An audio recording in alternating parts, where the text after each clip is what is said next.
Hello and welcome to Mergers and Acquisitions, the podcast for Society for Economic Anthropology, produced in collaboration with the American Anthropological Association. I'm Xinyan Peng, and I will be your host for the series Ethnographies of White-Collar Workers in East Asia. This series, supported by the new Media Lab at the Department of Anthropology at Sun Yat-sen University, is composed of 3 episodes where I interview 3 anthropologists who have conducted research in East Asia. 2 episodes delve deep into the physical space, historical context, social form, and cultural meaning of work among management consultants in China and corporate professionals in South Korea. 1 episode about Japan will take a more holistic perspective to interrogate the intersection between political economy and personal life, more specifically, labor and intimacy. Altogether, this series hopes to further our understanding on the political economy of several East Asian societies, as well as the everyday work and life of white-collar workers in this part of the world. Today, I'm very pleased to be joined by Dr. Kimberly Chong. Dr. Kimberly Chong is an associate professor of social anthropology at the University College London. Her research expertise covers financialization and the anthropology of finance, economic imagination, race and gender in the global economy, anthropology of organizations, and economic subjectivities. Dr. Chong's first research project develops an anthropology of financialization based on fieldwork in China. Based on 16 months of ethnographic fieldwork in the China arm of a global management consultancy and its client sites, Dr. Chong's first book, Best Practice, Management Consulting and the Ethics of Financialization in China, provides an ethnography of a global management consultancy that has been hired by Chinese companies, including Chinese state-owned enterprises. Dr. Chong shows how consulting emerges as a crucial site for considering how corporate organization, employee performance,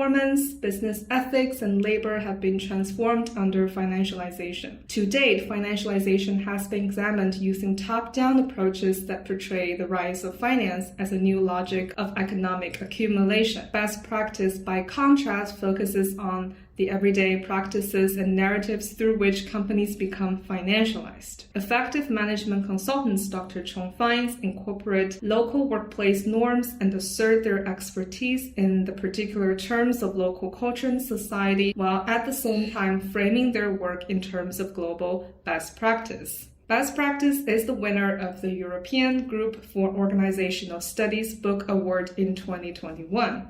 Welcome, Dr. Kimberly Chong, and as a big fan of your work, I must say what an honor to be able to talk with you. Thank you for the invitation, Xinyan. Yeah, actually, I was first recommended to read your book when I was writing my dissertation. Though my dissertation has nothing to do with management consultancy, I do find a lot of the ideas presented in the book very, very helpful for me. And I was also reminded of a piece of experience I had when I was conducting field work in Shanghai. I was recommended by an informant to read the famous book about the history of McKinsey, the firm. You must have also read the book, The Firm, and was that kind of an important piece of literature? So the interesting thing was I kind of came to management consultancy as opposed to starting with management consultancy. So actually, like when I started fieldwork, I wanted to enter like high-tech companies in China. That's why I started my fieldwork in Dalian, in the software park. I was very interested in ideas of rationality and economic reason. My first degree was in economics, economics training, and I always found it very problematic, this idea that there was a kind of one standard definition of rationality, right? Like homo economicus. And I was very interested to see the kind of multiple rationalities that you would find in an organization. And I wanted to compare different high-tech companies. So I knew in Dalian you would find there was a lot of outsourcing from Northeast Asia. So like from Japan and Korea. So you would have Japanese companies, Korean companies, but you also had European and American companies there as well. So I thought I could do a kind of comparative study. But when I got there, I realized this was not going to be possible.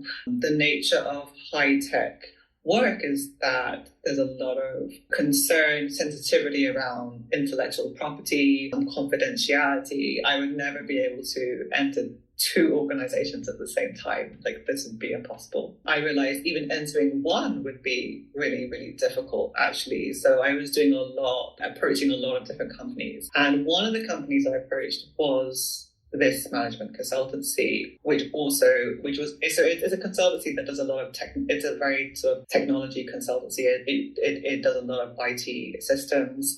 And so, at first, actually, I was a little bit like, is this really in line with what I set out to achieve, the kind of fieldwork that I wanted to do? But once I was, there and started to do more research into management consulting, I actually realized this would really broaden my project and would potentially be more interesting than looking at the original project of looking at rationalities in high-tech companies. Actually, management consulting, I didn't realize at the beginning the scope of management consulting and how vast it was, and how pervasive it is in all kinds of organizations, like private sector and public sector, in like Anglo-American context, but now also in China and these kind of new markets. So it was a really exciting time, I think, to be looking at management consulting. Because I think it's underestimated the influence that management consultants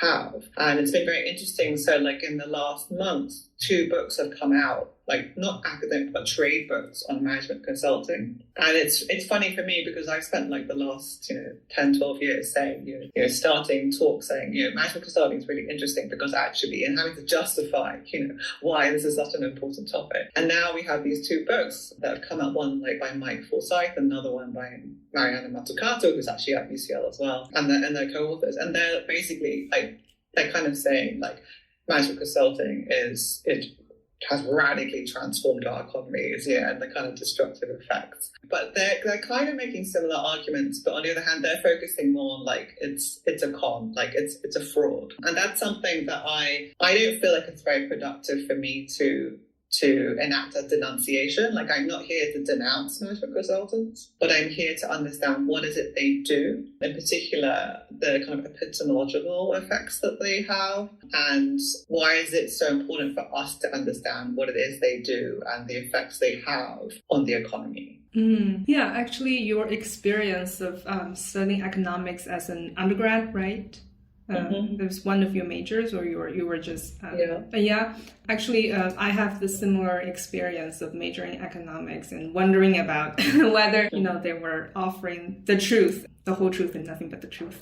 And you talked about this failed project, or a quote unquote failed project, and I think a lot of anthropologists share that experience of wanting to study something and realizing that it wouldn't work when they were starting their field work. And did you ever come to that project of studying high tech and outsourcing at some point, or that was just abandoned? Well, in a way, I was doing it as well. I think I realized that these things were not, separated, right? So actually, management consulting is part of like high tech. I mean, I think now we have. This was before like, Tencent, Alibaba, and like, this. So now if you go to these software parks, there's like a whole other kind of tech company scene, right? But this is before the likes of all of those, right? So, but even at that time, like this was part of high tech, right? Like, so there wasn't like a clear distinction between consulting and tech. Actually, tech is a big part of consulting. So that's what I meant by like it broadened it. It allowed me to do what I wanted to do, but more, like much more than what I set out to do. So in the book, you talked about your experience of getting access to Sisteel, your field site, the management consultancy, and you shared the experience, very interesting experience of pitching to institution. And also you mentioned, quote, pathways from English trainer to Sisteel contractor and the transformation from adjunct to employee. And as a reader, I really appreciate the fact that you took the time to explain how you got access to your field site and to share, and also the fact that you shared your experience of how you were able to get access, and the pitching and the transition all sound really interesting to me.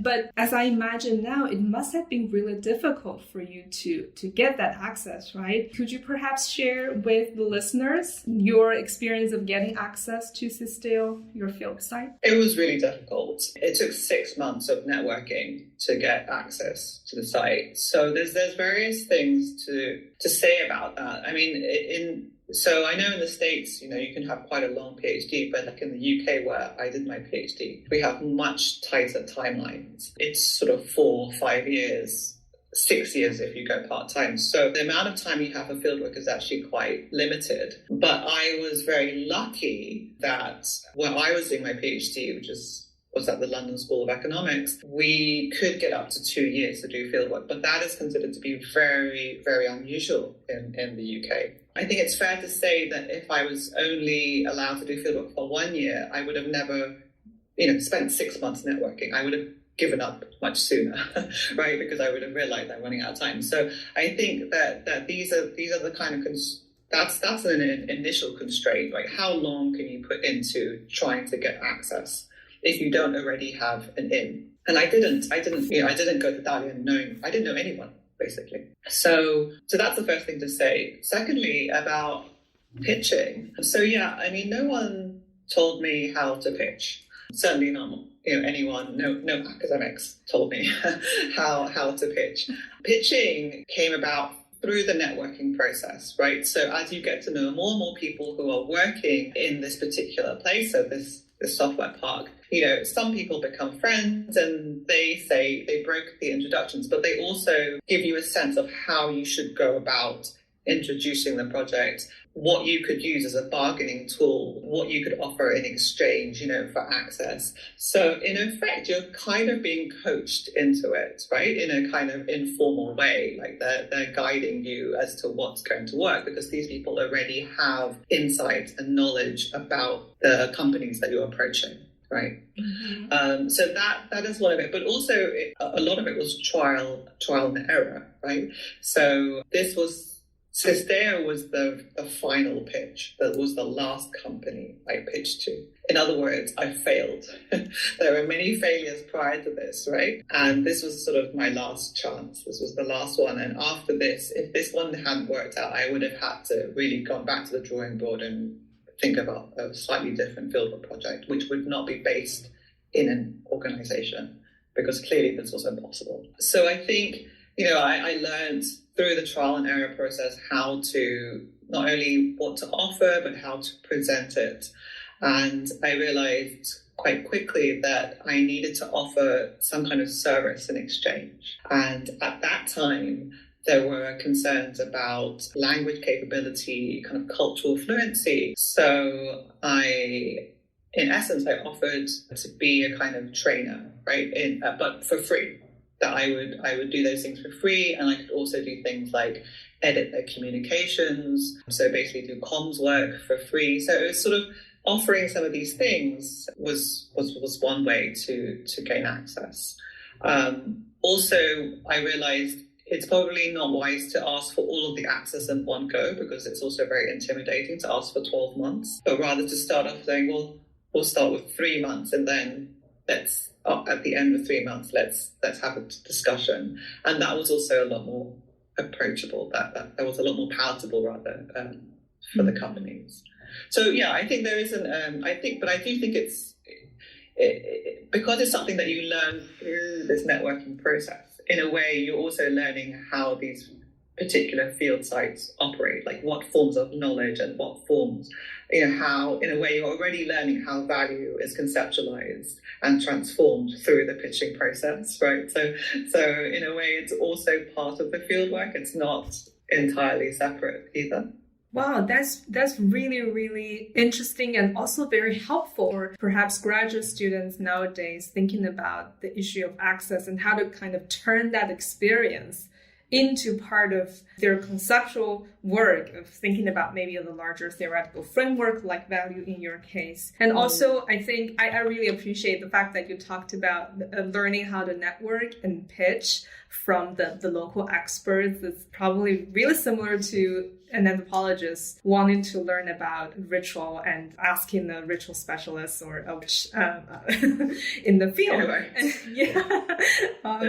At the same time, though, I do wonder the methodological, well, you talked about the methodological challenges, but I also wonder about the ethical challenges because, for example, earlier you mentioned the issue of confidentiality, especially in the business context, and how were you able to deal with the ethical, potential ethical challenges when you were getting access? So this was very difficult, and I think so. My approach to ethics is to address the ethics head on, but to realize as well that you can never really kind of get rid of the ethical dilemmas, right? That like they're ever present, and they're not just in the fieldwork; they're also present in the writing as well, right? Like this is a constant kind of reflexive process. And so in terms of the fieldwork and the access, a lot of the anxiety from the company's perspective is about knowledge, right? Which they may describe as intellectual property, but they also are more ambiguous about it. So they are worried, they often sort of allude to the idea that, maybe you might be leaking some of that knowledge to competitors, or maybe you might have come from a competitor. But I think part of my strategy was to emphasize that the things that I'm really interested in are really not the same things that you're really interested in. Right?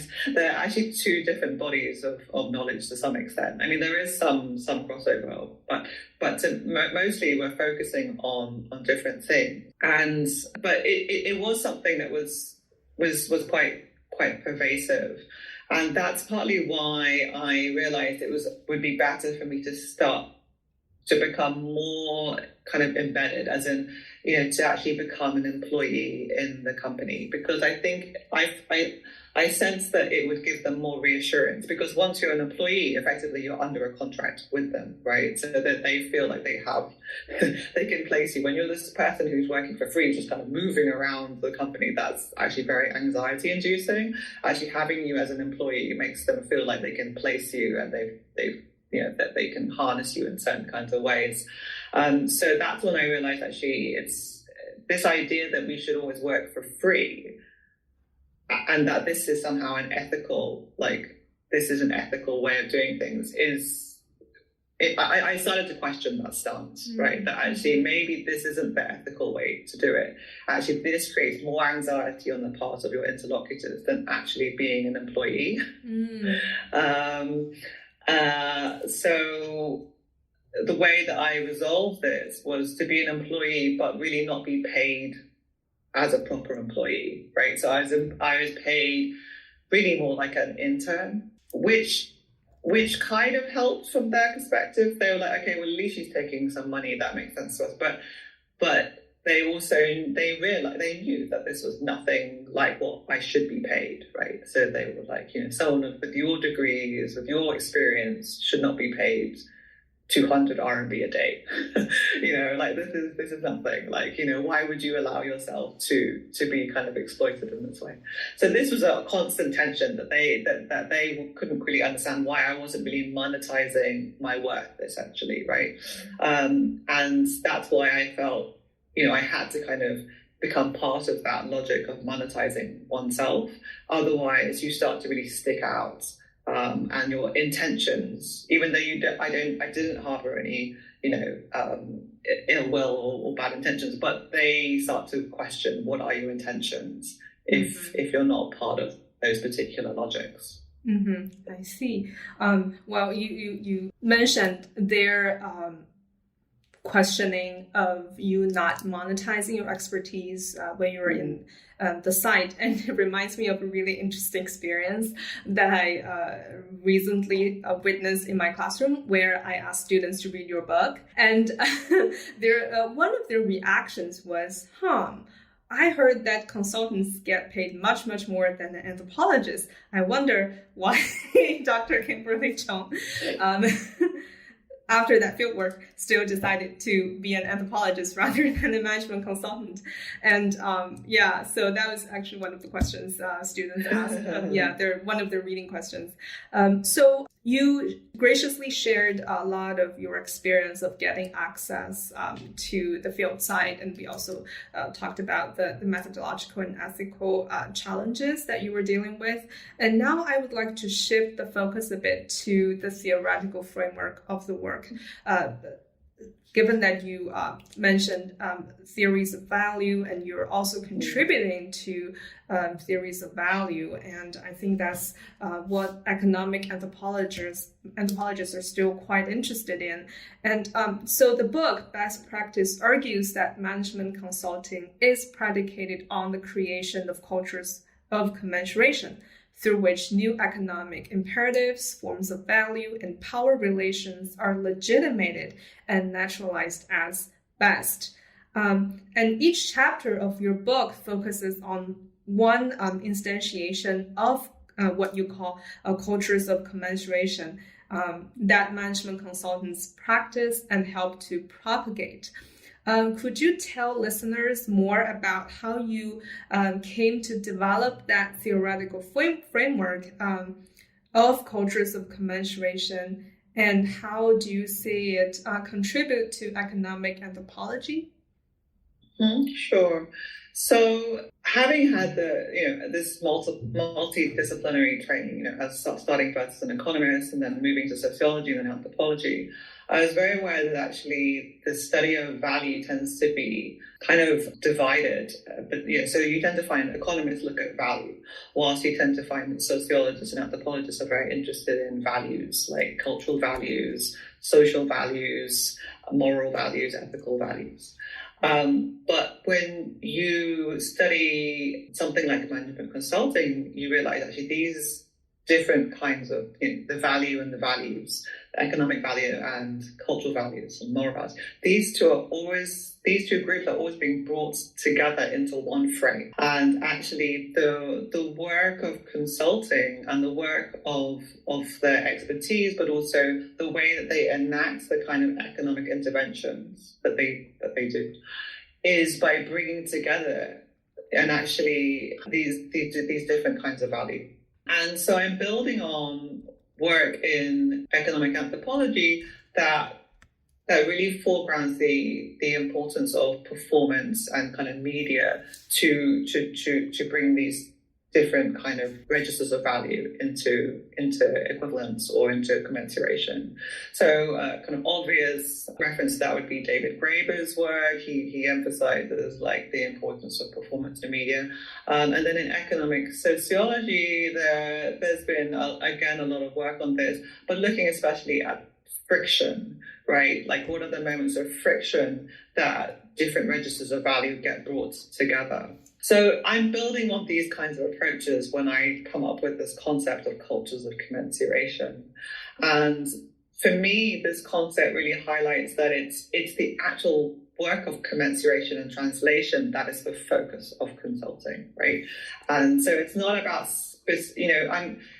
of course, at different moments and in different contexts, we have different values, like different moral values. So like in China, I've talked about, national project of modernization. I've talked about suzhi, like human quality.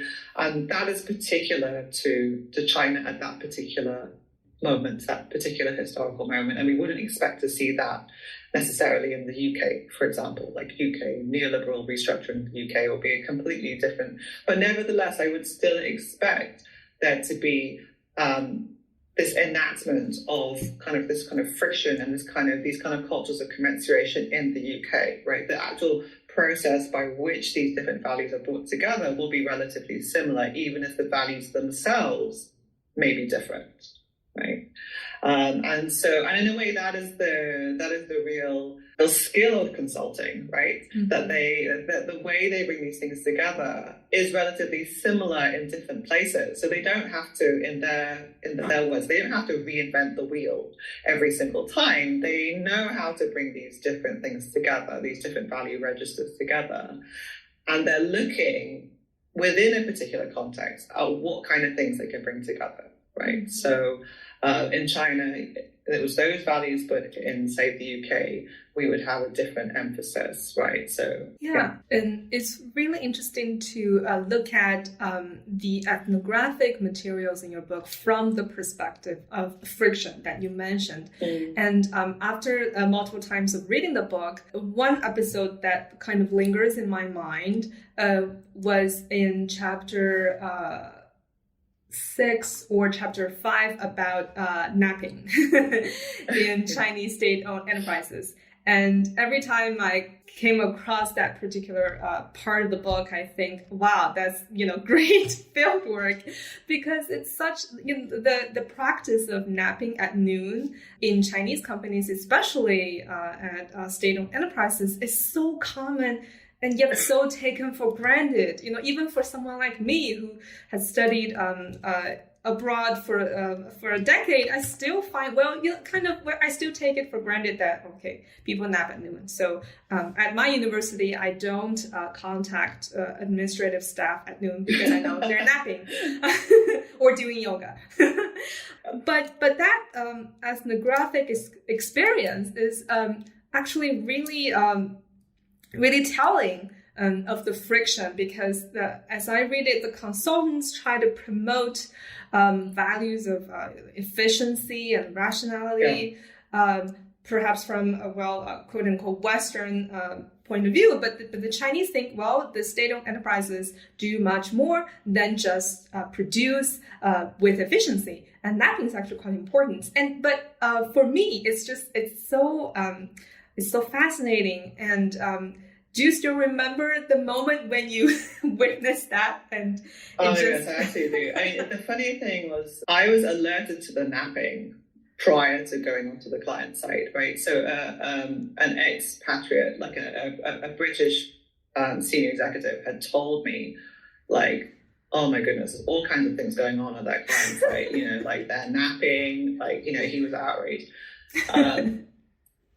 So I had been kind of primed, but nevertheless, when it happened, I was still really taken aback, because it wasn't, as you say, it's so taken for granted that it's so, it's very, like, everyone was doing it, right? So it's like I was the only one who wasn't napping. So, I was in this really, really large hall, which I described there, which is where a lot of the consulting was taking place together with the clients. So it was like this former gymnasium, like a big sports hall that had been converted. So there's a lot of people in this room, and everyone is like, napping, like they close their laptops and they're napping, except for me. So it's something that I think is not written about enough in fieldwork. It's like the soundscapes of fieldwork.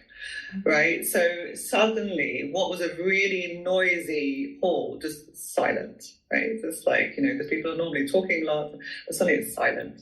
And I just become really aware of any noise that I'm making, including like typing. So I'm like trying to type really, really quietly, like trying not to wake anybody up. But I was so it did take me back, but also I think it made me reflect upon why was this British expatriate so that it like totally makes sense. Like when I was at the Chinese state-owned enterprise for a few weeks, actually this became the rhythm of the day, and everyone does feel tired after they have lunch, and they have a proper lunch, right? They're not having a sandwich. Everyone goes and eats a proper lunch in the canteen, and everyone feels tired. So there's and it did make me think about how expertise is conceptualized. And so just kind of going back to my previous point, that when we're talking about the cultures of commensuration, so like in the UK, management consulting is very prevalent in the public sector. So like the National Health Service, the BBC, and usually they're brought in to improve efficiency. Right. I mean, this is, I put that in quote unquote improve efficiency. Okay. Like it's very questionable whether they actually become more efficient, but that is the remit under which they are hired. And in fact, there's been a lot of research that shows that do not improve efficiency, that actually, and they're very, very costly. But so then the question is, how do they legitimate that claim? And I think part of it is embodying efficiency, right? And so, and other people have written about this, like Matthias Kipping as well, about how, consulting expertise is about this kind of embodied performance of professionalism. And certainly one thing that I found really interesting when consultants are first hired and they have their induction training, part of the induction training is about their appearance and about what to wear. And they are given essentially a dress code which prescribes specific colors, for their suits, what kinds of suits, their shoes, what kind of shirts would fit under what kinds of, it's actually very, very detailed. And it's kind of striking because it implies like they think that these people have no idea how to dress professionally at all, which to me seems a little bit kind of patronizing. Like, actually, these people have chosen to be consultants. They know what a suit is. They know what, but I think it actually reflected more how the consultancy itself understood what it was doing, right? That actually this is a crucial part of our expertise. Therefore, we have to make sure it's, we do this perfectly. Like, we can't just leave it to chance. We can't just let you, come in any old suit. We want you to have this, very fine-grained understanding, because this is a key part. Now, I don't think this entirely, this isn't really translates to a lot of the Chinese consultants who are there, who were in a way a lot more focused on the technical skill. That, so a lot of them were actually, they were the ones who were actually implementing these IT systems, right? So they're really focused on fixing the bugs, the glitches in the system. They're not so focused on this kind of aesthetic performance, that the British or American expats are more focused on. So for them, and because, in a way, a lot of consulting is realizing what the client wants and what the client values. And, at this client site, at the Chinese State and Enterprise, it's not just the consultants who are napping, the client is napping as well, right? So in a way, they make a valid point that, well, what is the big deal? If the client is napping and we're napping, then why can't we nap? We're always told that we just need to kind of blend in with the client, like that they have this kind of liminal existence, that, whatever the client wants, whatever. So they are kind of doing what they've been asked to do. So that's why I kind of pushed it back and was like, well, is the problem really with napping, or is the problem the fact that napping is problematized? Right. I see. Yeah, and what you were saying was also, as I see it, one of your contributions to theories of value from your research on consultancy is kind of the performative aspect of expertise. And that's also part of the translation and the cultures of commensuration, that expertise needs to get performed. And you use the phrase, the creation of a spectacle, to characterize what consultants sell. And the spectacle aspect of their performance is also embodied. And to tap into what you were saying earlier, what they wear and how they wear what they wear. And so do you see the performative aspect be necessarily built into expertise nowadays? So when we are receiving wisdom from expertise, are we still looking for the performance and the spectacle of that expertise? So on the one hand, we can use the term performative to refer to this kind of embodied expertise, but on the other hand, another way that I use performative is in the sense that it's been used in the kind of performativity of finance, which is to say that consultants are not working on this kind of pre-existing economic reality. Rather, through their practices, they perform the very reality, the economic reality in which their claims are legitimated, right? So this is the kind of canniness of consulting, is that it's very difficult to verify or substantiate whether consulting is effective or works, right? The way that they do it is they will say, we will create a benchmark. So we will try and measure an organization's processes when we enter when we start. And then that will be our benchmark. And then we will try and measure the same thing when we go, or when, 6 months later after we've made these interventions. But they're the ones who come up with the metric. Mm-hmm. They're the ones who come up with the benchmark. So in other words, they create the very measurements by which we judge their success or failure. Mm-hmm. Okay. And so the actual question as to whether the organization gets better, does it get more efficient? Does it improve in some way? That isn't always, or very rarely even, substantiated by these kinds of metrics, right? These are in essence about producing a reality where they can make a claim that what we've done what we set out to do, essentially. And that's why at the beginning I start off with this quite cryptic quote from the CEO of Cisco, which is like, what is management consulting? And he says, if you think about the nature of what we do, that is, in fact, what we do. Right? I mean, this is his definition. This is like the top consultant of the whole company. His definition is like, the nature of what we do is, in fact, what we do. Isn't it similar to what anthropologists are? Right? So exactly right. It's like, no, there's definitely this uncanny resemblance between, So, but it is this idea that it's not about doing something substantive, right? Like that's what he's trying to point out. Like, you can't go to your parents and tell them, I do this substantive thing, like a doctor can say, or a teacher can say. Like, a teacher can say, I teach kids, I educate them. A doctor can say, I make people better. A management consultant can't make those kinds of substantive claims.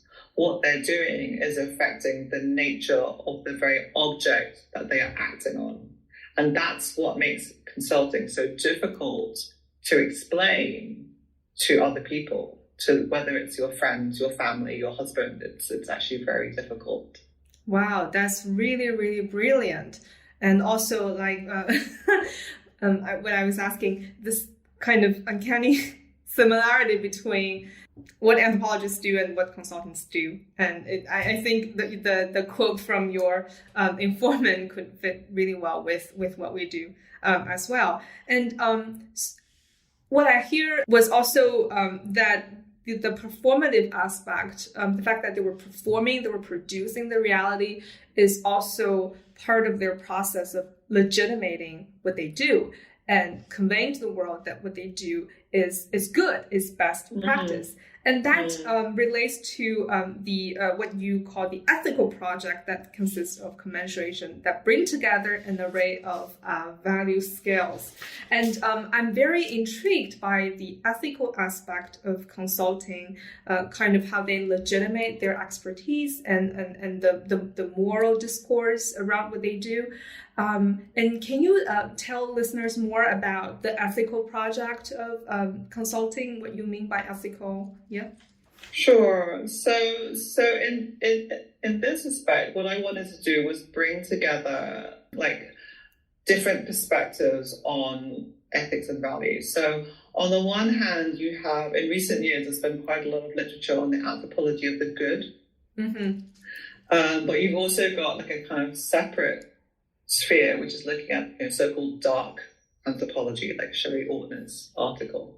And what I really wanted to do was kind of bring these two different kind of spheres together and say, actually, a lot of the places, or a lot of the sites which we consider to be part of dark anthropology, like, so if we say like management consulting is part of this kind of, darker side of capitalism, right? Actually, a lot of the way that they enact their interventions is by doing things that are understood to be good.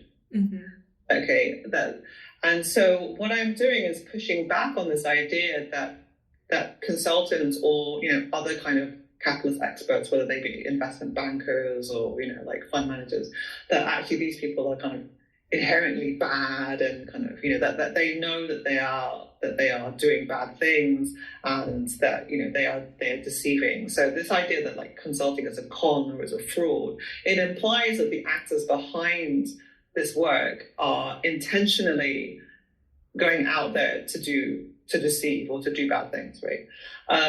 Now, I would argue that if that was the case, it would actually be very difficult to be a consultant for any length of any kind of considered length of time. And that, which is not to say there aren't disillusioned consultants. There obviously are disillusioned consultants, and some of them will leave. But for those who stay, there is the sense that what they do is beneficial or good in some way. Now, whether you or I agree with that is a separate discussion. And so what I am trying to do is show the ways in which consultants understand their work as being an ethical project, right? Mm-hmm. So they believe it has some kind of good outcome in the end, right?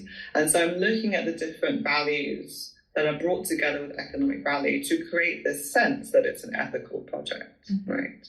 And that's really what I'm interested in when I look at ethics. It's not about taking specific ethics or like specific values of, say, like freedom or, liberty and seeing how they perform that. Rather, is trying to see how do actors who play a big role in what could be understood as rather destructive processes of economic restructuring mm-hmm. and economic intervention. How do these actors understand their work somehow still be good or beneficial in some way? Mm-hmm. And also it's an ethicizing project. Exactly. Verb, to indicate the process of making value judgments, of bringing together different values and making them commensurate, to use your term. And it's mm-hmm. really, really fascinating. Especially, I find it really pertinent to discussions around corporate social responsibility, for instance. We still care a lot about corporate social responsibility, and you have a chapter about that as well. And in your conclusion, you mentioned the background of your research, which is the world after the 2008 financial crisis, a very critical moment. And what do you see as the stakes of your research then and now? And what's your take on corporate social responsibility and corporate ethics, if I could ask you?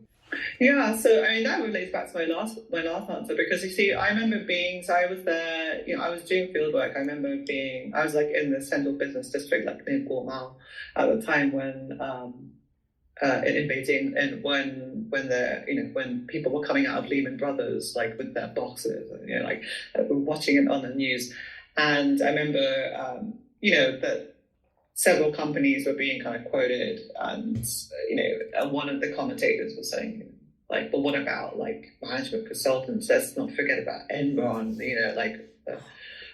accounting scandal, and what about these companies? Like, what are the responsibility of these companies? It's not just like investment banks, right? And I think on one hand there was a valid point that actually what are the to quote unquote, what is the kind of culture that is being instantiated, and to what extent are these companies also implicated? To what extent are consultancies implicated in producing that?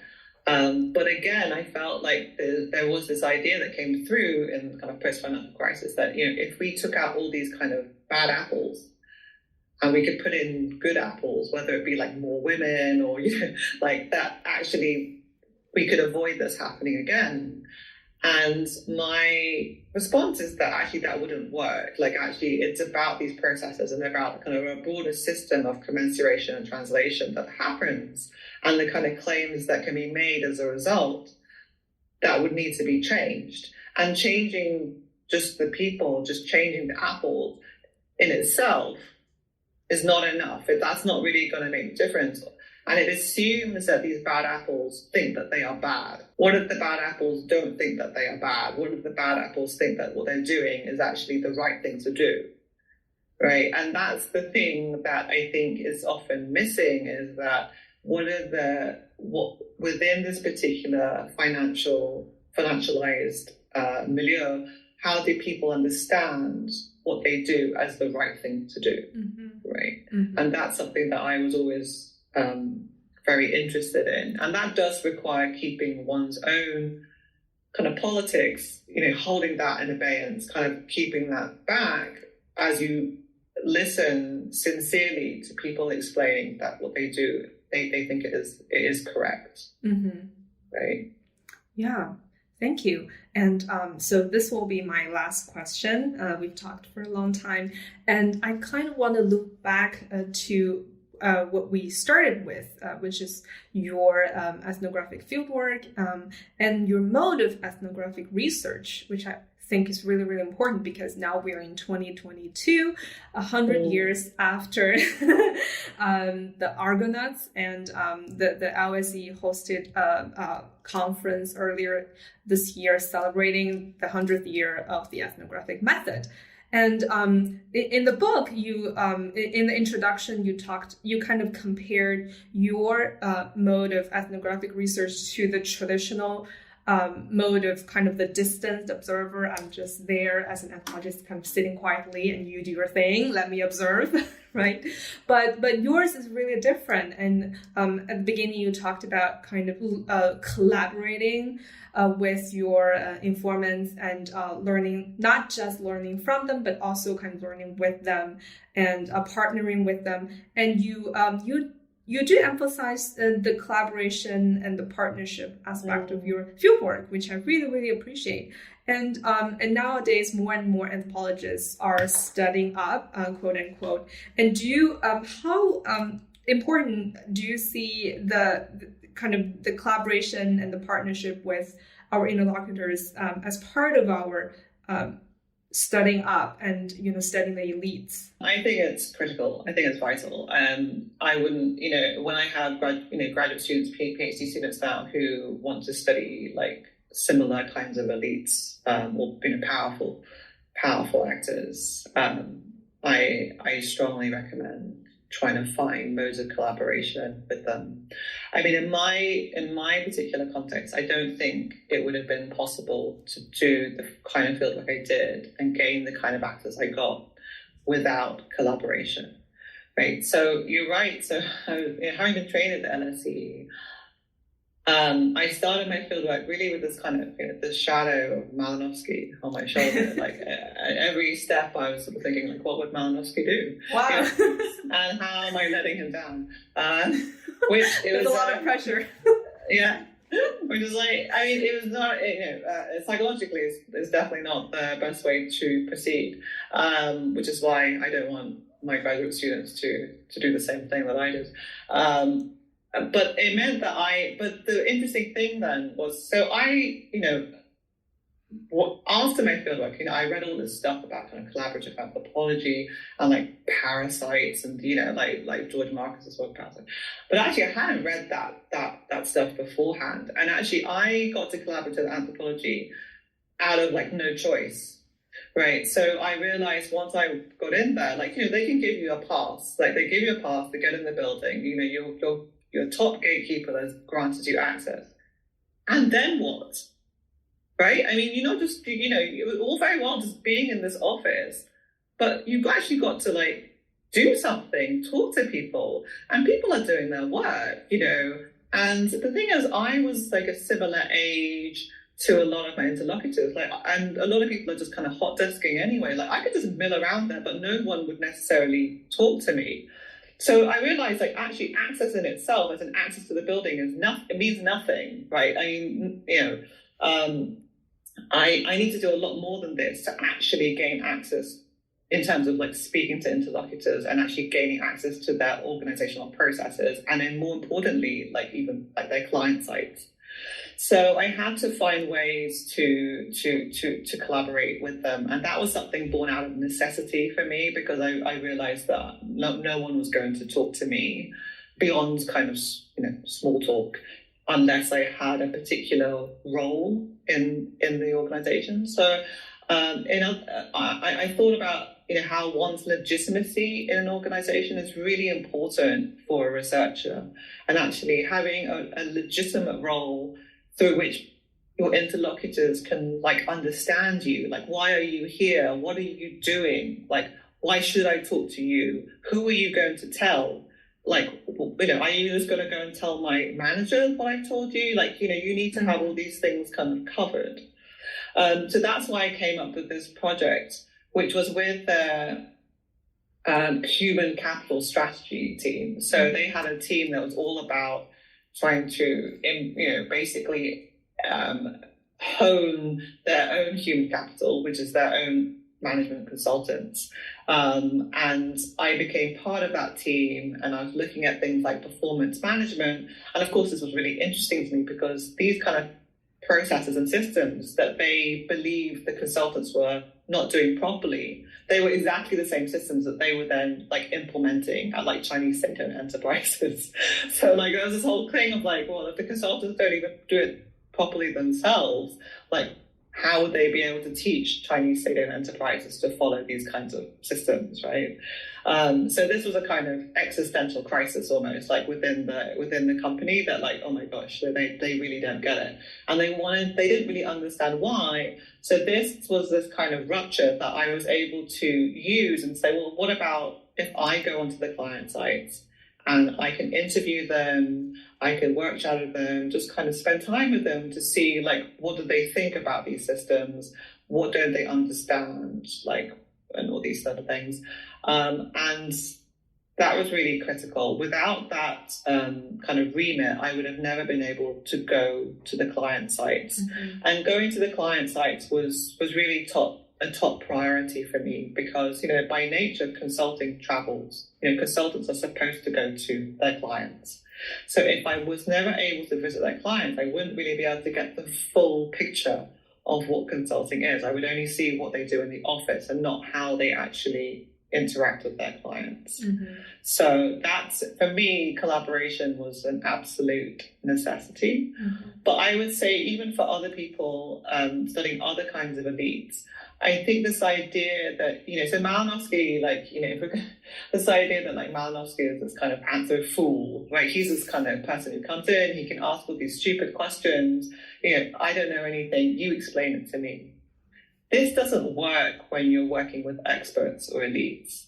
If you act like a fool, they're wondering why they should talk to you at all, right? Yeah. So the kind of the character of the anthro fool just breaks down immediately. Mm-hmm. It's not something that we can draw upon, and instead, it's about creating a quite symmetric relationship between you and the interlocutors. So it is saying, actually, I do have expertise, like you're an expert, but I'm an expert as well. And we can share this expertise with each other. And there's a productive parallel between us. And so it's in that sense, it slightly inverts this older idea of how an anthropologist should approach the field and their interlocutors. Right? Wow. Yeah, that's really, really useful. The productive parallel and the exchange between anthropologists and her interlocutors at the level of experts versus experts and at the level of exchanging expertise. And that reminds me of, a couple of years ago when I just got the book and I searched on perhaps the Chinese version of the Goodreads, and somebody posted a long comment, kind of a review of the book. And I thought that person must have been a consultant because that person was talking about how accurate he or she found the book to be, given his or her own experience in that industry. And so do you know whether the experts, the consultants that you wrote about in the book, read the book, and how did they see the book, if I may ask? Yeah, so that's a good question, because that's the other aspect of studying up, right? That your interlocutors can read what you write. Like, mm-hmm. so that's a big thing right there. And so when I left, as a condition of access, I said to them that they could fact check my PhD. So they couldn't change like argumentation, but like they could, like a journalist, like they could go through, and if I had made factual errors, like I would change them, right? But in the end, like when I actually finished writing the thesis, and I went back to them, I said, like, so who's going to read it? They were like, how long is it? And I was like, 90,000 words, and like, nobody wanted to read it. They were like, oh, is there not like a management report or something, a summary? Like, and I was like, there's an abstract. And also the other thing was that there's a really high turnover of personnel. So as I'm sure both of you know, like in China, especially these kinds of companies, like if you stay 3 years, that's pretty good, right? You know, that after 3 years, a lot of, half of the people have gone or changed. So it meant that by the time the book came out, like there was almost no one who was still there. It was very difficult to still contact them. But I'd like to think, especially because it's out there, right? I mean, I'd like to think that like they are reading it, like, and I'm open, obviously, to them coming back to me and telling me what they think about it. But I'd like to think that it's like that for me is it. I want to feel that these consultants would feel that this is representative of their everyday working lives. Like, but that's really what I was interested in. So but I have heard, it's funny, like I've heard other people saying to me that they've it's become a kind of a book that gets gifted to people when they start working at like a consulting or like a big four company. Like people start to like, it's become a thing of, it's funny. Wow, that's similar to the status of, for example, Liar's Poker. Right, exactly. But that's more kind of like judgmental. Like, exactly. Well, Dr. Kimberly Chong, thank you so much for talking with me, and I have enjoyed our conversation tremendously, and I really enjoyed reading the book multiple times and highly recommend to listeners Best Practice Management Consulting and the Ethics of Financialization in China.